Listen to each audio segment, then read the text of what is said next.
আজকের ক্লাসে আমরা দেখব কোন সেন্টেন্সে কিভাবে ন্যারেশন চেঞ্জ হয়। তো প্রথমে আমরা একটা অ্যাসার্টিভ সেন্টেন্স নিয়ে নিয়েছি, যেটা ডাইরেক্ট স্পিচ হচ্ছে he said to me I am brilliant, মানে সে আমাকে বলল সে হলো ব্রিলিয়েন্ট।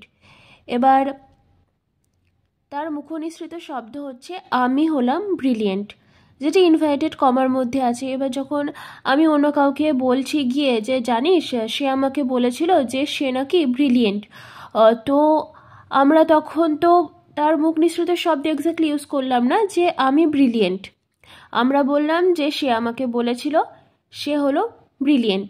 তো সেটাই আমরা ইনডাইরেক্ট স্পিচে লিখবো ইংলিশে, তাহলে হবে he told me that he was brilliant. কারণ সেইড টু থাকলে কিন্তু আমরা টোল্ড বসাবো, আর যদি শুধু সেইড থাকে তাহলে আমরা সেইড দ্যাট বসাবো। তারপরে আমরা একটা ইন্টারোগেটিভ সেন্টেন্স নিয়ে নিয়েছি। ডাইরেক্ট স্পিচ আছে he said to me have you prepared your lesson. সে আমাকে জিজ্ঞেস করলো যে তুমি কি তোমার লেসন প্রিপেয়ার করেছ। এবার আমি যখন সেটা অন্য কাউকে গিয়ে বলবো তখন ইনডাইরেক্ট স্পিচ হয়ে যাবে। তো আমি সেটা অন্য কাউকে, সাপোজ আমার মাকেই বলছি, ধরো জানো ম্যাম সে আমাকে বলেছিল, মানে জিজ্ঞাসা করেছিল যে আমি কি আমার লেসন প্রিপেয়ার করেছি। তখন আমি যেটা মাকে গিয়ে বললাম সেটা কিন্তু ইনডাইরেক্ট স্পিচ হয়ে যাবে। তো তখন আমরা বলবো he asked me if I had prepared my lessons. কেন এখানে আস্কড আনার কারণ কি? কারণ আমরা যে ডাইরেক্ট স্পিচটা নিয়েছি সেখানে কিন্তু ভেতরে জিজ্ঞাসা চিহ্ন আছে। এবার সে কিন্তু আমাকে জিজ্ঞাসা করছে যে আমি কি লেসনটা আমি প্রিপেয়ার করেছি। তো সে যখন আমাকে জিজ্ঞাসা করবে তখন হয়ে যাবে আস্কড মি। তারপরে আমরা একটা ইম্পারেটিভ সেন্টেন্স নিয়েছি, the poor man said please give me a glass of water. একটা গরিব মানুষ সাপোজ সে কোনো কারণে আমার বাড়িতে এসে বলল যে দয়া করে আমাকে এক গ্লাস জল দিন। এবার আমি সেটা অন্য কাউকে গিয়ে বললাম জানো একটা গরিব মানুষ আমার বাড়িতে এসে বলেছিল তাকে এক গ্লাস জল দেওয়ার জন্য। গরিব মানুষটা খুব দরকার ছিল জলের, তো সে আমাকে অনুরোধ করেছিল, তো সেক্ষেত্রে আমরা আনবো request. The poor man request to give him a glass of water, এটা হবে ইনডাইরেক্ট স্পিচে। এবার যদি ডাইরেক্ট স্পিচের মধ্যে ভাবটা এমন বোঝায় যে কেউ আদেশ করছে তখন অর্ডার হবে। ইনভার্টেড কমার মধ্যে যে ভাব প্রকাশ করবে, যে সেন্টেন্সটা যেভাবে ভাব প্রকাশ করবে সেইভাবে কিন্তু আমরা এখানে রিকোয়েস্ট, অর্ডার এইসব নিয়ে আসব। তারপর আমরা অফটেটিভ সেন্টেন্সে দেখি ডাইরেক্ট স্পিচে বলেছে the teacher said to the student may God bless you. আর ইনডাইরেক্টলি হচ্ছে the teacher prayed that God might bless the student.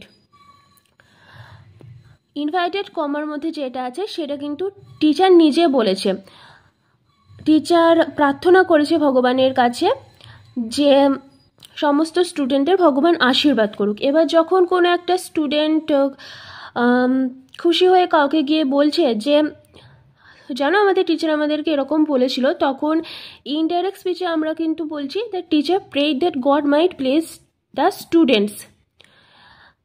কারণ টিচার প্রার্থনা করেছে সেই উদ্দেশ্যে যে ভগবান স্টুডেন্টদের ওপর আশীর্বাদ করুক, তাই জন্য আমরা এখানে বলছি the teacher prayed the god might bless the students.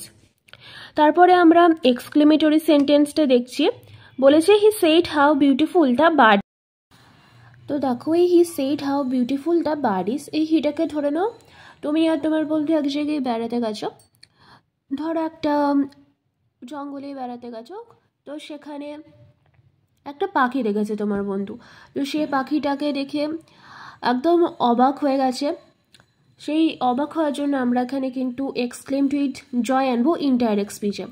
তো তার মাথা ফাতা একদম ঘুরে গেছে পাখিটাকে দেখে, সে এতটাই উৎফুল্ল হয়ে গেছে যে তার মাথাটা ঠিক নেই। তো সে তোমাকে বলছে জানো আমি খুব সুন্দর একটা পাখি দেখেছি।